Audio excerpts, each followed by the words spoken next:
আহি থকা ঈদত যদি এটাও গৰু কাটে অসম চৰকাৰক আহ্বান কৰিছো নাকাটিলে ভাল যদি কাটে কুটুম্ব সুৰক্ষা পৰিষদে অসমৰ চাৰিওফালে শিপা মেলিছে শিপা হত গছৰ শিপা যে ৱাল ফালি লৈ গুচি যায় কেতিয়াবা দেখিছে যে আমাৰ শিপাই কিন্তু তেনেকে ফালি পেলাবলৈ বৰ বেছি দিন সময় নালাগিব অসমত 300 বছৰতকৈ বেছি যিমান মছজিদ আছে গোটেইবোৰৰ এবাৰ নহয় একোবাৰ হ'ব লাগে পৰীক্ষা কৰাব লাগে আমাৰ সন্তুষ্টিৰ কাৰণে আজানটো তেওঁলোকৰ ধৰ্মৰ অংশ কিন্তু লাউড স্পিকাৰ তেওঁলোকৰ ধৰ্মৰ অংশ নহয় বৰঞ্চ ই আমাৰ সহানুভূতিশীল সহনশীল মানুহখিনিক নষ্ট কৰিছে আমাৰ অনুভূতিত আঘাত দিছে গতিকে আমাক আগ লাগিব কিন্তু কৈছো আমাক যাতে আঘাত কৰিবলৈ বাধ্য নকৰে আমি কি এনেকুৱা সভ্যতা সংস্কৃতিৰ ধ্বজা বাহক হলো যদি আমি স্কুল কলেজত গীতাখনকে পাঠ কৰাব নোৱাৰো অসমৰ প্ৰত্যেকখন চৰকাৰী বেচৰকাৰী স্কুল কলেজত তেওঁলোকে সময় গীতা পাঠৰ ব্যৱস্থা কৰাব লাগে আৰু চৰকাৰে যদি নোৱাৰে এইটো কৰাব তেতিয়া আমাক ক'লে হ'ল কুটুম্ব সুৰক্ষা পৰিষদৰ পৰা আমি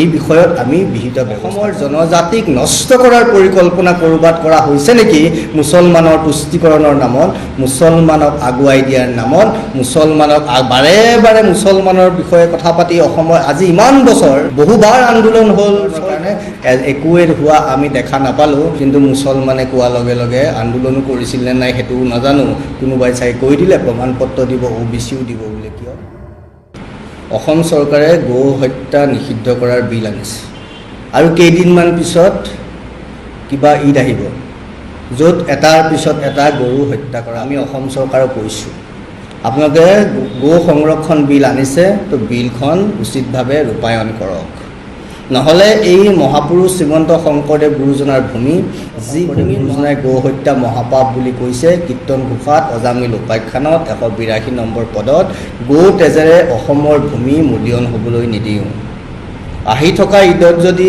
এটাও গৰু কাটে অসম চৰকাৰক আহ্বান কৰিছোঁ যদি কাটে কুটুম্ব সুৰক্ষা পৰিষদে অসমৰ চাৰিওফালে শিপা মেলিছে তেতিয়া কিন্তু শিপা যেনেকৈ কি হয় দেখিছেনে আহত গছৰ শিপা যে ৱাল ফালি লৈ গুচি যায় কেতিয়াবা দেখিছে যে আমাৰ শিপাই বৰ বেছি দিন সময় নালাগিব গতিকে সেইকাৰণে আমি আহ্বান কৰিছোঁ গো সংৰক্ষণৰ কথা কৈছে গৰুক ভগৱান বুলি মানিছে আহি থকা ঈদত যাতে এটাও গৰু হত্যা কৰিব নোৱাৰে এটাও গৰুৰ তেজৰে যাতে অসমৰ এই মহাপুৰুষ শ্ৰীমন্ত শংকৰদেৱ নহয় সেই কথাটো নিশ্চিত কৰিব সেইটো আমি চৰকাৰলৈ আহ্বান কৰিছোঁ বাবৰি মছজিদ কেনেকৈ ৰাম মন্দিৰ ভাঙি বাবৰি মছজিদ বনালে মথুৰাত মই নিজে গৈ দেখিছোঁ কেনেকৈ কৃষ্ণৰ জন্মস্থানত ঔৰংজেবে মছজিদ বনালে জ্ঞানব্যাপী মন্দিৰত শিৱলিংগ ওলালে অসমৰ ধুবুৰী চহৰতো এনেকুৱা কেইটামান মছজিদ আছে য'ত আমাৰ সন্দেহ আছে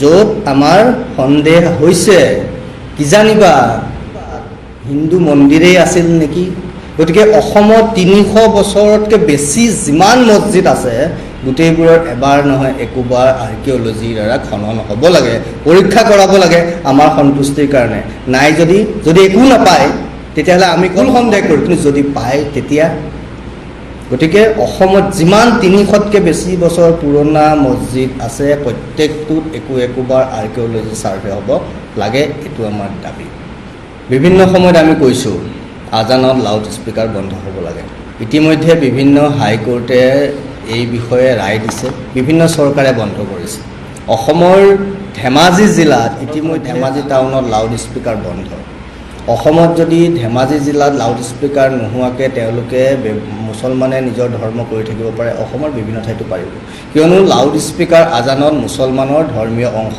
নহয় আজানটো তেওঁলোকৰ ধৰ্মৰ অংশ কিন্তু লাউড স্পিকাৰ তেওঁলোকৰ ধৰ্ম আমাৰ সহানুভূতিশীল সহনশীল মানুহখিনিক নষ্ট কৰিছে আমাৰ অনুভূতিত আঘাত দিছে গতিকে আমাক আঘাত দিছে গতিকে আমি আঘাত কৰিব লাগিব কিন্তু কৈছোঁ আমাক যাতে আঘাত কৰিবলৈ বাধ্য নকৰে ইমান দিন অকলে অকলে কৈ আছোঁ আজি কুটুম্ব সুৰক্ষা পৰিষদ হৈছে গতিকে এতিয়া সাংগঠনিকভাৱে বাৰৰ বাবে কুটুম্ব সুৰক্ষা পৰিষদৰ পৰা আনুষ্ঠানিকভাৱে আৰু সাংগঠনিকভাৱে আমি অসম চৰকাৰৰ লগতে অসমৰ জ্যেষ্ঠযোগ্য মুছলমানসকলে আহ্বান কৰিছোঁ আজানত লাউড স্পিকাৰ বন্ধ কৰক নহ'লে আমি আঘাত পালে আমি কিন্তু আঘাত দিবলৈ বাধ্য হ'ম কাৰণ এইটো আমাৰ কথা মৰম কৰিলে মৰম দিলে মৰম পাব আঘাত কৰিলে আঘাত পাব তাৰপিছত সভ্যতা সংস্কৃতিৰ কথা কৈছোঁ আৰৱ দেশত ৰামায়ণ পঢ়াবলৈ লৈছে ইণ্ডোনেছিয়াত ৰামায়ণ পঢ়াব লৈছে জাৰ্মানীৰ বিভিন্ন ইউনিভাৰ্চিটিত সংস্কৃত পঢ়াবলৈ লৈছে আমি কি এনেকুৱা সভ্যতা সংস্কৃতিৰ ধ্বজা বাহক হলো যদি আমি স্কুল কলেজত গীতাখনকে পাঠ কৰাব নোৱাৰোঁ গতিকে অসম চৰকাৰলৈ কুটুম্ব সুৰক্ষা পৰিষদৰ পৰা আমি ইমান চৰকাৰী বেচৰকাৰী স্কুল আছে, সেয়া লাগিলে তেওঁলোকে যদি মাদ্ৰাছাটো ভাল বুলি ভাবে, তাৰমানে যদি মাদ্ৰাছাক তেওঁলোকে শিক্ষা অনুষ্ঠান বুলি ভাবে, মিছনাৰীসকলে ডন বস্কোৰ পৰা আৰম্ভ কৰি ছেণ্ট মেৰিজৰ পৰা আৰম্ভ কৰি ছেণ্ট জন যিমান আছে, তেওঁলোক যদি বিদ্যালয় বুলি ভাবে মানুহে, তেতিয়াহ'লে তেওঁলোকে প্ৰত্যেক গীতা পাঠ কৰোৱা উচিত। অসম চৰকাৰক কৈছোঁ, অসমৰ প্ৰত্যেকখন চৰকাৰী বেচৰকাৰী স্কুল কলেজত সপ্তাহত অন্তত 1 ঘণ্টা সময় গীতা পাঠৰ ব্যৱস্থা কৰাব লাগে, এইটো আমি কৈছোঁ। আৰু চৰকাৰে যদি নোৱাৰে এইটো কৰাব, তেতিয়া সুৰক্ষা পৰিষদৰ পৰা আমি এই বিষয়ত আমি বিহিত ব্যৱস্থা গ্ৰহণ কৰিম। এইটো আমাৰ সভ্যতা সংস্কৃতিৰ বিষয়। গীতাখনত যি ধৰ্ম নিৰপেক্ষতাৰ কথা কয়, গীতাখনেই আচলতে ধৰ্ম নিৰপেক্ষ, ইয়াত ধৰ্মৰ কথা নকয়, ইয়াত মানুহ হিচাপে জীয়াই থকাৰ কথা কয়।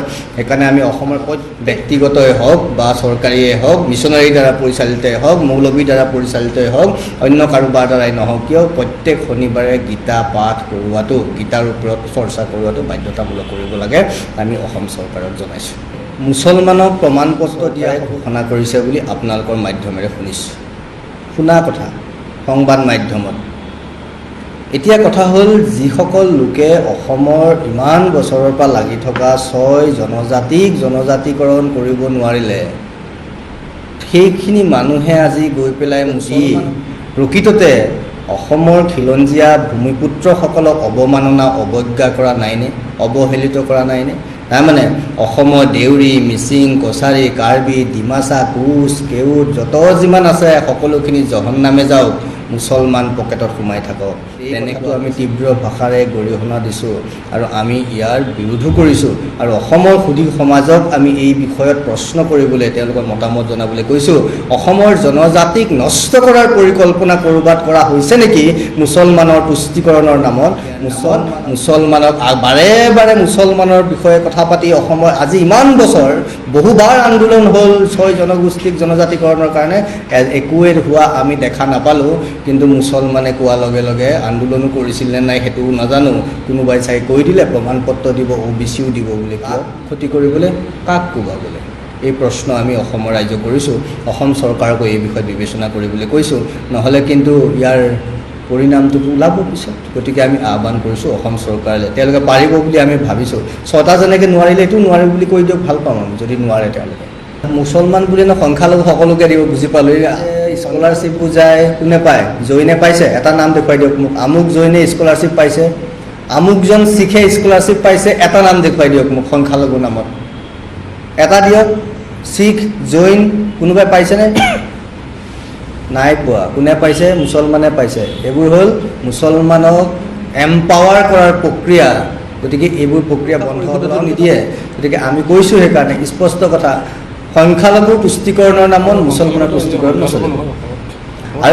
আৰু সংখ্যালঘু আজি অসমত সংখ্যালঘু হৈ আছে নেকি? অসমৰ 11খন জিলা, মৰিগাঁৱত 52%। আপোনালোকে চাব, এজ পাৰ চেঞ্চাছ ডাটা 2011, মোৰ ডাটাটো ভুল হ'ব পাৰে তথাপি কৈছোঁ, মৰিগাঁৱত 50, নগাঁৱত 56% মুছলমান, কৰিমগঞ্জ, কাছাৰ, হাইলাকান্দিত 62, 63, 67%, মানকাছাৰত 97% মুছলমান, বৰপেটাত 72%, তাৰপিছত মাইনৰিটি বুলি কয় মুছলমানক।